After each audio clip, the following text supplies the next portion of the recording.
Hello दोस्तों, स्वागत है आपका अपनी YouTube channel Rohit Goswami law classes में। और आज मैं आपको कराने वाला हूं एलएलबी सेकेंड ईयर। सेम है हमारा फोर्थ, एक्ट है हमारा लेबर लॉ। क्वेश्चन नंबर है हमारा 2 और कोड नंबर है हमारा 4002। ठीक है। अब से पहले मैं आपका एक क्वेश्चन लेबर लॉ का ऑलरेडी करा चुका हूं, आप प्ले लिस्ट में जाकर उसे देख लीजिएगा। आज का जो क्वेश्चन है बहुत ज्यादा महत्वपूर्ण है और इसके जो आने की संभावना है वो बहुत ज्यादा होती है। ये जो 20 नंबर में इसके आने की संभावना 60% रहती है। ठीक है। और कभी कभी ये 10 नंबर में भी आ जाता है। ठीक है। तो इस क्वेश्चन को ध्यान से देखना। क्वेश्चन है हमारा नंबर 2।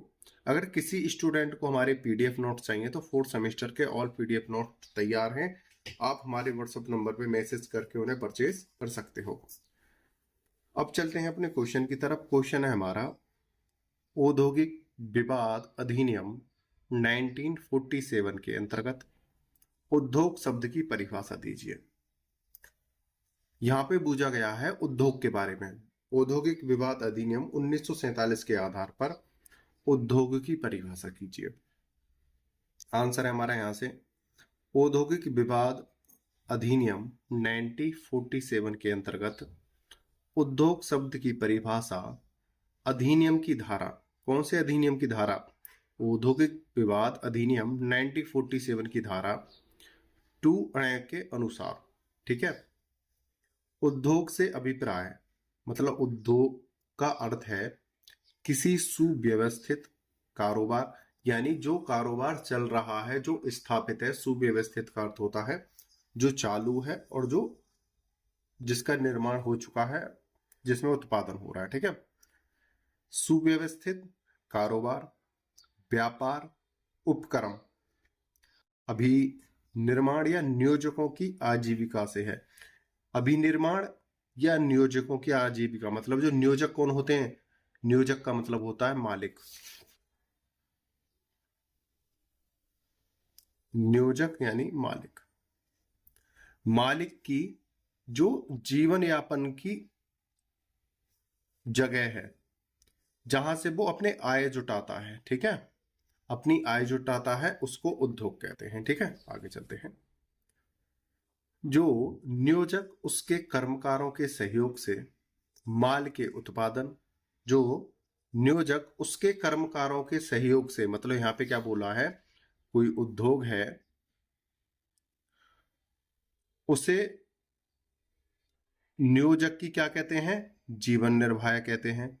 कहने वाली स्थान को, सॉरी, नियोजक के जीवन निर्वाह करने वाले स्थान को, मतलब जहां से आय का साधन है और उस आय से उसका जीवन निर्वाह हो रहा है नियोजक का, उस स्थान को चलाने के लिए जो नियोजकों के उसके कर्मकारों के सहयोग से, अब नियोजक हो गए, इसके सहयोगी यानी कर्मकार। कर्मकार होते हैं श्रमिक यानी मजदूर। मजदूरों के सहयोग से चलाए जाने वाले, ये क्या है? फर्म है, कोई उद्योग है कोई। भाई इसे मालिक थोड़ी चलाएगा, मालिक ने तो इसका निर्माण कर दिया। ठीक है। श्रमिकों के द्वारा श्रमिकों के सहयोग से माल के उत्पादन, आपूर्ति अथवा वितरण हेतु या मानवीय आवश्यकताओं या इच्छाओं की पूर्ति के लिए संचालित होता है। ठीक है। उसको उद्योग कहते हैं। भाई उद्योग में क्या होता है? अगर कोई फैक्ट्री है, कंपनी है, उसमें क्या बनता है? देखो, या तो किसी चीज का उत्पादन होगा, या आपूर्ति होगी किसी चीज की, या वितरण होगा, या मानवीय आवश्यकताओं या इच्छाओं की पूर्ति होगी। अब देखते हैं, अक्सर जो सेवाएं होती हैं वो दो प्रकार की होती हैं सेवाएं। एक सेवा तो ऐसी होती है जो हमें दिखाई देती है, दूसरी सेवा होती है जो हमें दिखाई नहीं देती। ठीक है। अब सपोज करते हैं, पहली सेवा है कोई व्यक्ति कर रहा है, खाने का सामान बना रहा है। खाने का सामान, तो भाई खाने का सामान तो हर कोई व्यक्ति देख लेगा, तो ये क्या हो गई? उद्योग से खाने की जो व्यवस्था हो रही है, ठीक है। एक तो ये हो गई सेवा। दूसरी सेवा क्या है? एक जीवन बीमा है। जीवन बीमा कंपनी है, ठीक है भाई। ये क्या कर रही है? ये भी लोगों को सेवा दे रही है, लेकिन इस सेवा को हम देख थोड़ी सकते हैं, महसूस ही तो कर सकते हैं कि हाँ इस प्रकार की कोई सेवा चल रही है, ठीक है, और हम उसका लाभ ले रहे हैं, ठीक है। तो ये सेवा कैसी होती है? अदृश्य होती है, लेकिन क्या होती है? सेवा। और इसका जो निर्माण किया जा रहा है वो किसके द्वारा हो रहा है? उद्योग। इसको भी क्या बोलेंगे? व्यापार उद्योग बोलेंगे। उद्योग अभी मैंने बताया कैसे होते हैं, दिखाई देने वाले और एक ना दिखाई देने वाले। अब दूसरी बात करते हैं। हम फ्रीज खरीद के लाते हैं, हम पंखा लेके आते हैं, ये हमें क्या देते हैं? सुविधाएं,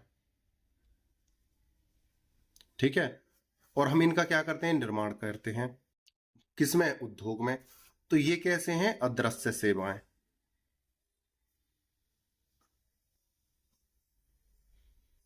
अदृश्य सेवाएं। और ये कहां से बनती हैं? सब सेवाएं कहां से निकल रही हैं? ये सब सेवाएं उद्योग से या कंपनी से, ठीक है। आगे चलते हैं। तो यहां पे बोला है मानवीय आवश्यकताओं या इच्छाओं की पूर्ति के लिए संचालित होता है। भाई कोई भी उत्पादन है, कोई भी उद्योग है, या तो आवश्यकताओं को पूरी करेगा या इच्छाओं को। फ्रिज, पंखा या जीवन बीमा जो होता है ये हमें क्या देगा? इच्छाओं की पूर्ति करेगा। और जो खाने पीने की चीजें हैं जिनका हम उपभोग करते हैं वो क्या देगा? हमें आवश्यकता को पूरी करेगा, ठीक है। आगे चलते हैं। ऐसा क्रियाकलाप चलाने के लिए पूंजी लगाई है या नहीं, वह उपलब्धि लाभ कमाने हेतु है या नहीं। अब दूसरी बात इसमें क्या बोला है, हमें कैसे, एक मोटे तौर पर हमें कैसे पता चलेगा कि ये उद्योग है या नहीं, ठीक है। सबसे पहले हमें क्या चेक करना है, कोई यहाँ पे उद्योग खोला है कि इसमें पैसा लगाया गया है या नहीं, पैसा लगा है या नहीं, पहले तो ये देखेंगे, ठीक है। दूसरा, जिस स्थान पर पैसा लगाया गया है वहां से लाभ हो रही है या हानि, ये भी देखा जाएगा, ठीक है। या वो लाभ कमाने के लिए है क्या,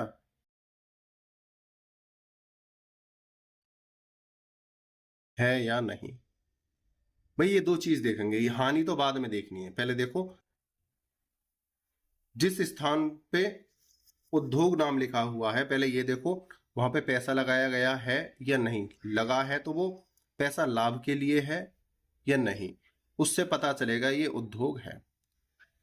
अगर पैसा लगा है और पैसा इसलिए लगा है कि वो लाभ कमाने के लिए है, तो वो क्या होगा? उद्योग होगा, उद्योग की श्रेणी में आएगा। दूसरा, एक चीज और मैं बता दूं, यहाँ पे इस एक्ट के अंदर बोला गया है कि उद्योग किसे बोला जाएगा।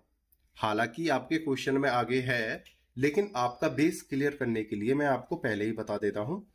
उद्योग उसको माना जाएगा जहां पे कम से कम 10 व्यक्ति कार्यरत हों। जहां पर कम से कम 10 व्यक्ति कार्य कर रहे हों वो उद्योग की श्रेणी में आएगा। वहां पे टैक्स देना होगा, ठीक है, उसे टैक्स देना होगा। आगे चलते हैं।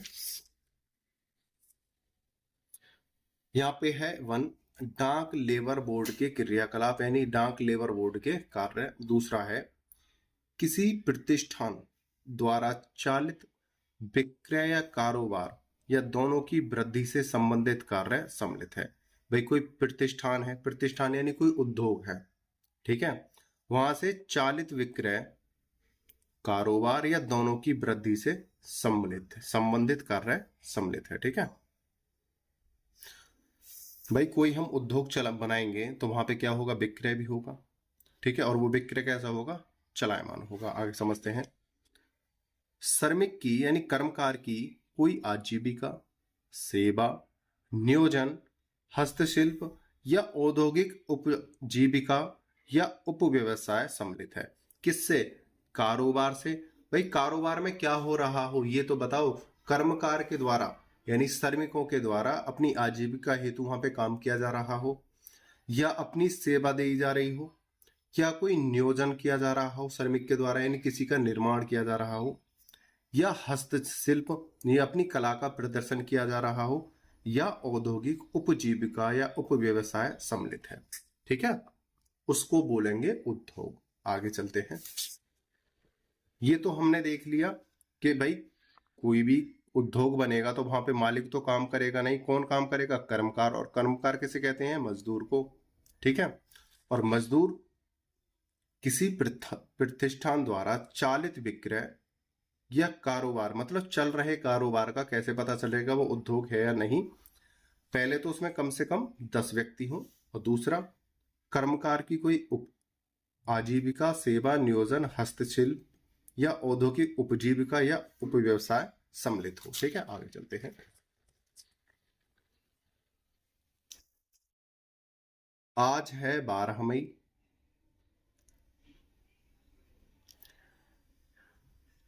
और आज है मेरा जन्मदिन। ठीक है, और मैं आज ही आपके लिए बना रहा हूं वीडियो। ठीक है, और टाइम हो रहा है शाम के 7 PM।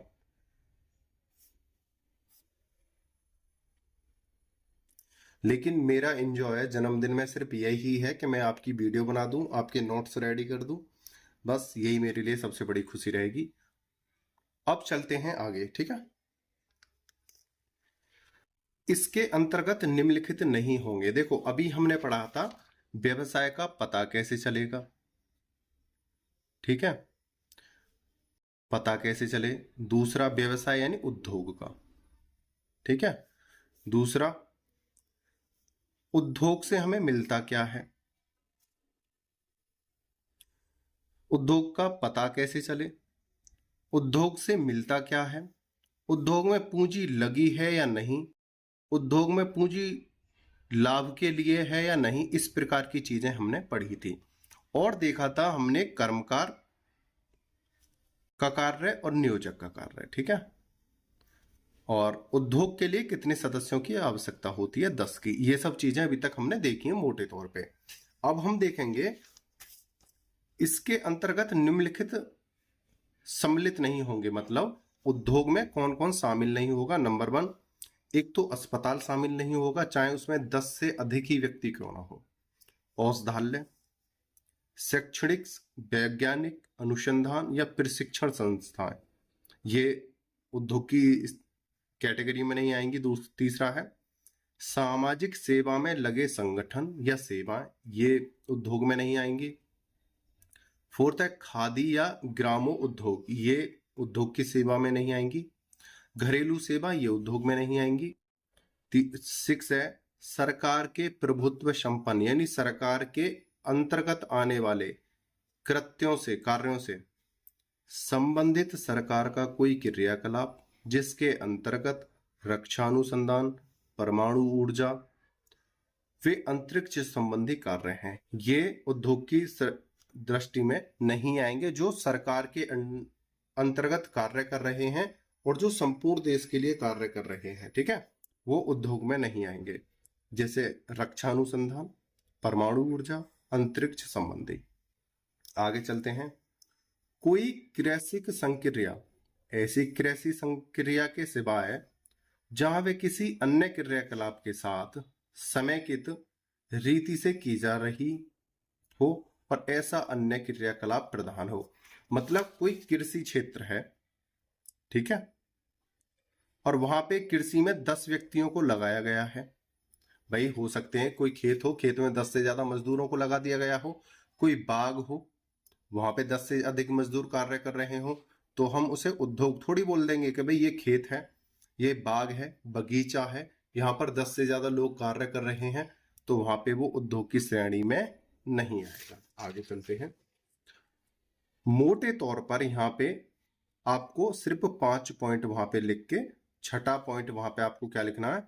रक्षा अनुसंधान, परमाणु ऊर्जा और अंतरिक्ष संबंधी कार्य, सिर्फ इतना लिखना है। 7 नंबर का आप छोड़ देना बेसिक पॉइंट। आपको 5 पॉइंट, 5 में से भी आपको अगर 2 या 3 याद रहते हैं, और 4th नंबर का ये कर देना, रक्षा अनुसंधान, परमाणु ऊर्जा और अंतरिक्ष संबंधी कार्य, ये भी उद्योग की श्रेणी में नहीं आते हैं। और यहां पे लिख देना 7 नंबर में कृषि क्रियाकलाप, ये आपको समझाने के लिए है। ठीक है, आगे चलते हैं। इसमें एक केस है, वहां पर एक केस दिया हुआ है, उसे देखते हैं। म्यूनिसिपल कॉरपोरेशन दिल्ली बनाओ फीमेल वर्क्स। इसमें उच्चतम न्यायालय ने विनिश्चय, यानी विनिश्चय का मतलब होता है निर्णय, ठीक है, निर्णय किया कि दिल्ली म्यूनिसिपल कॉरपोरेशन द्वारा निर्माण कार्य जैसे सड़कें बनाना, खाई खोदना आदि उद्योग की परिभाषा के अंतर्गत आते हैं और परिणाम स्वरूप मस्ट्रोल पर काम करने वाले कर्मकार कहे जाएंगे। यहां पे बोला है अगर कोई म्यूनिसिपल कॉरपोरेशन के अंतर्गत कोई सड़क का निर्माण हो रहा है, कोई खाई खोदी जा रही है, या कोई अन्य विकास कार्य हो रहा है और वहां पे लोगों की संख्या 10 से अधिक है, तो वो उद्योग की श्रेणी में कार्य कर रहे कर्मकार कहे जाएंगे। ठीक है, क्योंकि यहां पर जो कार्य हो रहा है वो सरकार के द्वारा हो रहा है, सरकार ने कोई एक संस्था दे रखी होगी, उसके द्वारा उस संस्था के अनुसार कार्य किया जा रहा है, तो वो उद्योग की सृष्टि में आएंगे। उद्योग की परिभाषा से स्पष्ट है कि भारतीय संसद ने उच्चतम न्यायालय द्वारा विनिश्चयन निर्णय बंगलौर बनाम सप्लाई वी ए राजप्पा के निर्णय में प्रतिपादित उदार अवधारणाओं को नकार दिया है। आगे चलते हैं।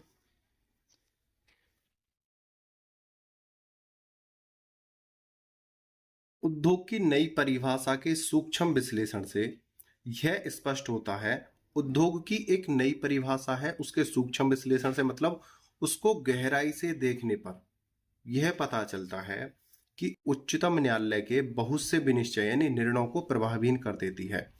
उच्चतम न्यायालय क्या कहता है, इसमें बोला है कि जहां पर 10 व्यक्ति कार्य कर रहे होंगे वो उद्योग की श्रेणी में आएगा।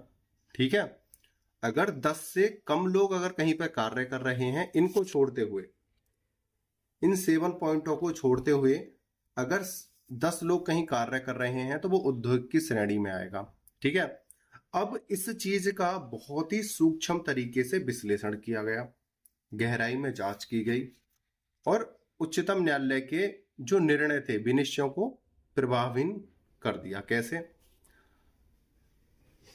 अब ऑफ कॉमर्स, पुस्तक की दुकान, बाल काटने के सैलून, लेखाकारों की फर्म, कपड़ा विक्रेताओं की रजिस्टर्ड फर्म, फार्मेसी, क्लब उद्योग की परिभाषा में सम्मिलित नहीं होंगे। ठीक है, अब ये क्या कह रहा है, ऑफ कॉमर्स, पुस्तक की दुकान, बाल काटने के सैलून, लेखाकारों की फर्म, कपड़े इत्यादि ये छोटे जो कारोबार हैं ये उद्योग में शामिल नहीं होंगे, चाहे इसमें 10 व्यक्ति ही शामिल क्यों ना हो, 10 से ज्यादा व्यक्ति ही शामिल क्यों ना हो। तो यहाँ पे क्या है, सूक्ष्म विश्लेषण में पता चल रहा है कि उच्चतम न्यायालय के जो निर्णय थे वो क्या हो रहे हैं, प्रभावहीन हो रहे हैं। ठीक है, आगे चलते हैं। इस परिभाषा को अच्छी तरह समझने के लिए हम इसे 2 भागों में बांट सकते हैं। नंबर 1, नियोजन को ध्यान में रखकर, कर्मकारों को ध्यान में रखकर। मतलब नियोजन किस चीज के लिए हो रहा है, भाई हम प्रभावहीन तो बना रहे हैं लेकिन ये चीज तो देखनी है कि नियोजन मतलब किस प्रकार का कार्य हो रहा है और कर्मकारों को ध्यान में रखकर कर्मकार क्या कार्य कर रहे हैं।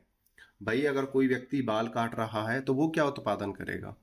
ठीक है, अगर कोई कपड़े की बिक्री कर रहा है फेरी लगाकर या कोई कुछ छोटी मोटी दुकान कर उसने मजदूर रख रखे हैं, तो वो कोई उद्योग थोड़ी कर रहा है, वो तो अपना व्यापार कर रहा है। ठीक है, तो वो उद्योग की श्रेणी में नहीं आएंगे। इस प्रकार से क्लब हो गए, फार्मेसी हो गए, वो नहीं आएंगे। और इसका सूक्ष्म विश्लेषण करने पर उच्चतम न्यायालय के क्या होंगे, विनिश्चय निर्णय प्रभावी हो जाएंगे। आगे चलते हैं। और फिर इससे क्वेश्चन किया जाता है, क्या क्वेश्चन किया जाता है, इसका क्या अर्थ है, इसमें क्या सम्मिलित है। ठीक है भाई, इसका क्या अर्थ निकला, जो अभी उच्चतम न्यायालय ने जो निर्णय दिए थे अब इसका ये अर्थ निकल रहा है, वो तो प्रभावहीन हो गए। इसका क्या अर्थ है, इसमें क्या सम्मिलित है, क्या सम्मिलित नहीं है, इस प्रकार के क्वेश्चन उठते हैं। आगे चलते हैं। औद्योगिक विवाद संशोधन अधिनियम 1982 में उद्योग की यह एक नई व्यापक परिभाषा है। भाई, औद्योगिक विवाद संशोधन अधिनियम 1982 में उद्योग की एक नई व्यापक परिभाषा पेश की गई है। ठीक है, आगे चलते हैं। उच्चतम न्यायालय के बहुतेरे यानी बहुत से निर्णयों में अंतर विरोध होने पर, यहां पर और कर लेना, होने पर, उच्चतम न्यायालय के बहुतेरे निर्णयों में अंतर्विरोध होने पर, यहां से है बंगलौर वाटर सप्लाई बनाम राजप्पा में, ये एक केस है। बंगलौर वाटर सप्लाई बनाम राजप्पा ये केस है में दिए गए निर्णयों पूर्व निर्णयों को निष्प्रभावी बना देते हैं। ठीक है भाई, जो इसमें जो निर्णय दिया है, इससे पहले जो निर्णय दिए गए हैं उनको क्या कर देता है, बिल्कुल खत्म कर देता है, निष्प्रभावी कर देता है। उच्चतम न्यायालय के बहुतेरे निर्णय, भाई किसी न्यायालय ने पहले कहा कि जहां पर 10 लोग कार्य करेंगे वो उद्योग की श्रेणी में आएगा। ठीक है, फिर बाद में क्या बोल रहे हैं कि इसमें कुछ ऐसे कार्य हैं जो अगर उसमें 10 लोग भी हैं, सदस्य हैं, तो वो उद्योग की श्रेणी में नहीं आएंगे। जैसे एग्जाम्पल के तौर पे हमने समझे थे दुकान, बाल काटना, लेखाकार, क्लब, इस तरह से। और यहाँ पे उसी बात को लेकर कह रहे हैं, निर्णयों को अंतर्विरोध होने पर बंगलौर वाटर सप्लाई बनाम राजप्पा में दिए गए निर्णय पूर्व निर्णयों को निष्प्रभावी बना देने तथा बिल्कुल नया सिद्धांत प्रतिपादित कर दिए जाने के कारण उद्योग की परिभाषा को परिमार्जित करना आवश्यक हो गया है। ठीक है, यहां पे क्या बोला है, एक नई व्यापक परिभाषा है, एक नई व्यापक परिभाषा है, क्योंकि उच्चतम न्यायालय ने पहले बोला अपने निर्णय में कि 10 लोग से अधिक उद्योग होगा, जहां पे कर्मकार कार्य कर रहे होंगे, नियोजक ने अपनी पूंजी लगाई है या नहीं लगाई है, पूंजी अगर लगाई है तो लाभ के लिए है या नहीं है, इस प्रकार सब चीजें जांच पड़ताल कर ली। वो उत्पादन क्या कर रही है, वो सेवाएं क्या दे रही है, इस प्रकार की जांच पड़ताल कर ली। अब कह रहे हैं कि कुछ उद्योग ऐसे हैं जहां पर 10 व्यक्ति भी होंगे तो वो उद्योग की श्रेणी में नहीं आएगा, तो इसलिए 1982 में इस परिभाषा को बदलने की जरूरत पड़ी। ठीक है, और बंगलौर वाटर सप्लाई बनाम राजप्पा में दिए गए निर्णय पूर्व निर्णयों को निष्प्रभावी बना देने तथा बिल्कुल नया सिद्धांत प्रतिपादित कर दिए जाने के कारण उद्योग की परिभाषा को परिमार्जित करना आवश्यक हो गया है, इसलिए नई परिभाषा देना जरूरी था। आगे समझते हैं। क्या शैक्षणिक संस्थान उद्योग हैं? अभी हमने थोड़ी देर पहले पढ़ा था ये वाला पॉइंट, इसके अंतर्गत निम्नलिखित नहीं होंगे। कौन कौन थे? अस्पताल, औषधालय और शैक्षणिक वैज्ञानिक अनुसंधान, यानी शिक्षा से संबंधित जो संस्थान है वो उद्योग की श्रेणी में नहीं आते हैं। और आपका एक क्वेश्चन यहां से बनता है, बिल्कुल स्पेशल 10 नंबर में आपका क्वेश्चन आता है यहां से, क्या शैक्षणिक संस्थान उद्योग हैं? काफी बार पूछा गया है, तो आपको यहां से क्या करना है, हालांकि हमने पहले ही पॉइंट में पढ़ लिया था, पॉइंट नंबर 2 में, शैक्षणिक यानी शिक्षा संबंधी प्रशिक्षण संस्थाएं जो हैं उद्योग में नहीं आएंगी। और समझते हैं। नंबर 1, कौन नहीं आएगा? दिल्ली विश्वविद्यालय बनाम रामनाथ में ये केस है, उसमें वर्णन किया गया था। उस्मानिया यूनिवर्सिटी हैदराबाद बनाम उसके कर्मकार, उसमें वर्णन किया गया था उद्योग के बारे में। ब्रह्म समाज एजुकेशन सोसाइटी बनाम पश्चिम बंगाल महाविद्यालय कर्मचारी संस्थान 1960 में वर्णन किया गया था। क्या शैक्षणिक संस्थान उद्योग हैं या नहीं, इस प्रकार के वहां पे वर्णन किए गए थे। अब समझते हैं। क्रैमस मतलब लगातार उच्चतम न्यायालय और कलकत्ता उच्च न्यायालय ने अपने निर्णयों में स्पष्ट किया कि शिक्षण संस्थाएं उद्योग की परिभाषा की परिधि में नहीं आती हैं। ठीक है भाई, ये सब क्या हैं? ये केसेस हैं ये जो केस हैं सभी तीन जो हैं केस हैं, और यहाँ पे तीनों के तीनों केस किससे संबंधित हैं? शैक्षणिक संस्थान यानी शिक्षा से संबंधित केस थे। और इनका सिर्फ एक ही क्वेश्चन था, क्या शिक्षण संस्थान उद्योग की श्रेणी में आते हैं या नहीं? तो उच्चतम न्यायालय और कलकत्ता उच्च न्यायालय ने मना कर दिया कि ये जो शिक्षा के जो संस्थान हैं, यूनिवर्सिटी, विश्वविद्यालय, स्कूल, कॉलेज, ये सब जो है उद्योग की श्रेणी में नहीं आते हैं। अपना निर्णय दे दिया। लेकिन बंगलौर वाटर सप्लाई बनाम ए राजप्पा में पहले के वादों को अभिभावित कर दिया गया। ठीक है, इसमें जो निर्णय दिए गए थे उसको चेंज कर दिया गया। आगे जस्टिस कृष्ण अय्यर ने, भाई एक जज थे, न्यायाधीश थे, उन्होंने जोर दिया, जस्टिस कृष्ण अय्यर ने जोर देकर कहा कि ये शिक्षण संस्थाएं उद्योग हैं, क्योंकि ये शिक्षा संस्था मात्र ही नहीं अपितु समस्त उद्योगों की जननी है। अभी यहाँ पे उच्चतम न्यायालय और कलकत्ता न्यायालय ने कहा, क्या बोला? जहां से शिक्षा ग्रहण की जाती है उन स्थानों को उद्योग की श्रेणी में नहीं गिना जाएगा, चाहे वहां पे 1000 व्यक्ति हों, स्टूडेंट या कार्यकर्ता समिति, या 10 से अधिक हों, उनको शिक्षा की श्रेणी में ही रखा जाएगा, उद्योग की श्रेणी में नहीं आएंगे वो। जस्टिस अय्यर ने जोड़ दिया और इन्होंने क्या बोला कि शिक्षा क्षेत्र को, जहां से शिक्षा ग्रहण की जाती है, शैक्षणिक संस्थान है जहां से ज्ञान की प्राप्ति होती है, उनको उद्योग में रखा जाए श्रेणी में, क्योंकि यहां से व्यक्ति शिक्षा लेकर क्या करता है? भाई जब हम शिक्षा प्राप्त कर लेते हैं तभी तो कोई उद्योग करते हैं, कि भाई पहली सीढ़ी तो हमारी शिक्षा संस्था ही है। जब यहां से व्यक्ति पढ़ पढ़ के जाएंगे तभी तो कोई उद्योग करेंगे। तो इसलिए जो शिक्षा संस्थान है ये भी उद्योग ही है। भाई इन्होंने बहुत तगड़ा जवाब दिया अपने हिसाब से। भाई शिक्षा के द्वारा ही तो हम सब व्यापार कर सकते हैं, कोई कार्य कर सकते हैं। ठीक है, अब जैसे कि अब कोई मेरे से बात करने लगे, इनका एक एग्जांपल मैं अपनी तरफ से दे रहा हूं। मेरा अब YouTube चैनल है, ठीक है, अब मेरे YouTube चैनल पे 24,000 स्टूडेंट हैं लगभग। अब ये 10 से तो बहुत ज्यादा कैटेगरी में है, तो अब ये जो चैनल है ये उद्योग की श्रेणी में थोड़ी आ गया। भाई मैं तो शिक्षा ही तो दे रहा हूं, ये कोई उद्योग थोड़ी है। अब ये बोले जस्टिस कृष्ण अय्यर कि भाई यहां से कुछ लोग पढ़ के लॉ की डिग्री प्राप्त करके ज्यादा पैसा कमा के कोई व्यापार करने लग जाएं और कोई उद्योग करने लगे, तो इसका कारण कौन हुआ? रोहित गोस्वामी सर का यूट्यूब चैनल हुआ। भाई वहीं से ज्यादा शिक्षा प्राप्त करी, कोई सक्सेस हुआ, ज्यादा पैसे कमाए और व्यापार करने लगा, तो इस यूट्यूब को अब उद्योग की श्रेणी में डाल दो। तो इस प्रकार से जस्टिस कृष्ण अय्यर ने कहा था। आगे क्या बोला? इस निर्णय को प्रभावहीन बनाने के लिए, किसको?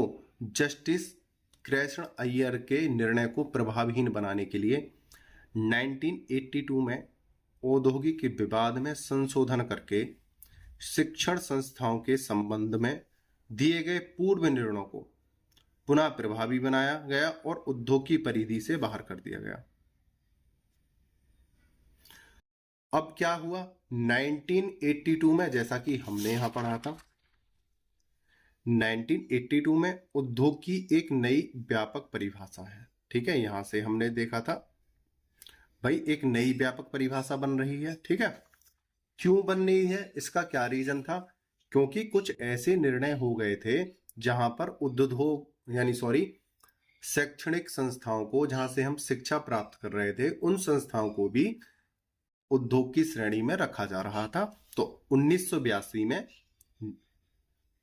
औद्योगिक विवाद अधिनियम में संशोधन हुआ और शिक्षण संस्थाओं से संबंधित जितने भी निर्णय दिए गए थे कि ये उद्योग की श्रेणी में आए हैं, सबको नकारते हुए उन्हें व्यापार उद्योग से अलग कर दिया। ठीक है, ऐसा संशोधन करने का समुचित कारण भी था। शिक्षण संस्थाओं में उपयोग के निमित्त कोई उत्पादन, यहां पे एक कर लो, उत्पादन नहीं होता।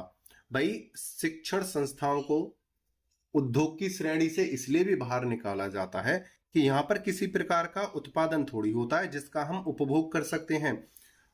भाई उपभोग हम किस प्रकार से कर सकते हैं? दिखाई देने वाली सेवाएं, जिसे हम खा सकते हैं, पी सकते हैं, या ऐसी सेवाएं जो दिखाई नहीं दें लेकिन हम उन्हें सिर्फ महसूस कर सकते हैं, जैसे जीवन बीमा, फ्रिज, पंखा, टेलीविजन। ये हमें सब क्या देती हैं? खुशियां देती हैं। ठीक है, हमें हैप्पीनेस देती हैं, सिर्फ हम महसूस कर सकते हैं, दिखाई थोड़ी देती है। अब कोई व्यक्ति आपने ये कहते देखा है कि मेरे पास 10 kg हैप्पी है, मतलब खुशी है मेरे पास? कोई ये कहते सुना है कि मेरे पास 2 प्रकार के दुख हैं और वो मेरी जेब में रखे हुए हैं? ऐसा थोड़ी है भाई, वो तो दिखाई नहीं देगा। सही है, तो ये क्या है? सिर्फ महसूस किए जा सकते हैं। और इसी प्रकार से शिक्षा सिर्फ महसूस की जा सकती है, दिखाई नहीं दे सकती। भाई हमारा जो ज्ञान है, हम ज्ञान के आधार पर बात कर सकते हैं, हम कोई कार्य कर सकते हैं, लेकिन शिक्षा कभी दिखाई नहीं देती है। वो किसी सब क्या रहती है? माइंड में सेव रहती है, दिखाई नहीं देती है। सही है। अब ये तुम कहोगे कि सर ये शिक्षा है, ये दिखाई दे रही है, ये एक कोरा कागज हो गया है, ये भी ज्ञान जो कहीं किसी दिमाग से निकल के आ रहा है। ठीक है, ये सिर्फ हमें सेवाएं दे रही है, खुशी दे रही है। ठीक है, उत्पादन नहीं होता, न कि उनका वितरण। भाई शिक्षण संस्थाओं में यानी स्कूल विश्वविद्यालयों में ना तो कोई उत्पादन होता है और न ही उनका वितरण, इसलिए इसे उद्योग की परिधि में रखने कोई औचित्य नहीं है, रखने का कोई औचित्य नहीं है। ठीक है, उम्मीद करता हूं यहाँ पे 2 क्वेश्चन बनते थे, दोनों आपके अच्छे से समझ में आए होंगे। क्या शैक्षणिक संस्थान उद्योग हैं? एक तो यहां से आपका 10 नंबर का बनता है। दूसरा, औद्योगिक विवाद अधिनियम 1947 के अंतर्गत उद्योग शब्द की परिभाषा दीजिए। ठीक है, इसमें कुछ अपवाद भी थे जस्टिसों के और उद्योग के, और कुछ सही भी थे। उन सब चीजों को हमने बताया है। उम्मीद करता हूं यह क्वेश्चन आपको अच्छे से समझ में आया होगा।